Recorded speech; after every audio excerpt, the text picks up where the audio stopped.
राघव चड्ढा और परिणीति चोपड़ा रिश्ते अजदवाज में मुंसलिक 7 फेरे लेने के लिए विंटेज कार में मंडप तक पहुंचे राघव। कश्ती से आई बारात। बॉलीवुड अदाकारा परिणीति चोपड़ा और आम आदमी पार्टी के रहनुमा राघव चड्ढा शादी के बंधन में बंध गए हैं। नौस जोड़े ने राजस्थान के उदयपुर में लैला पैलेस में 7 फेरे लिए। दुल्हा राघव चड्ढा एक विंटेज कार में मंडप पहुंचे। उसी वक्त शादी के मेहमानों को कश्तियों में झील में वाक़ लैला पैलेस ले जाया गया। पंजाब के वजीर आला भगवत मान ने जुलूस में रक्स यानी डांस किया। उसके अलावा आम आदमी पार्टी के कई लीडर शादी की तकरीब का हिस्सा बने। परिणीति के खानदान से मुताल्लिक जराये ने बताया कि पवेलियन में दुल्हा राघव ने क्रीम रंग की शेरवानी पहनी थी और दुल्हन परिणीति ने भी उसी रंग का लहंगा पहना था। राघव की सेहराबंदी दोपहर 1 बजे अदा की गई। उसके बाद दोपहर 3 बजे 18 कश्तियों में जुलूस ताज झील पैलेस से लैला पैलेस पहुंचा। राघव के रिश्तेदारों और दोस्तों ने शादी की बारात में भरपूर डांस किया। पंजाब के सीएम भगवत मान ने भी खूब डांस किया। नाश्ते के बाद शाम 4 बजे होटल लैला पैलेस में वरमाला प्रोग्राम हुआ।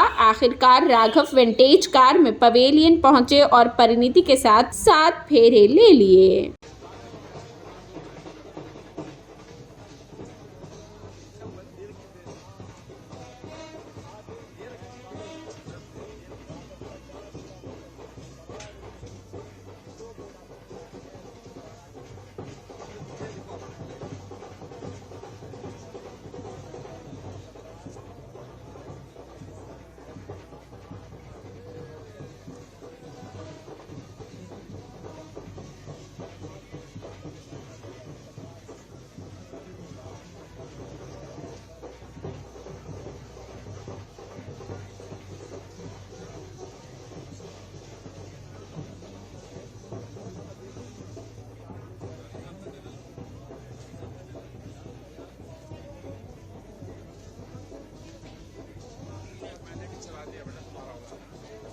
Perhaps cover 2, huh?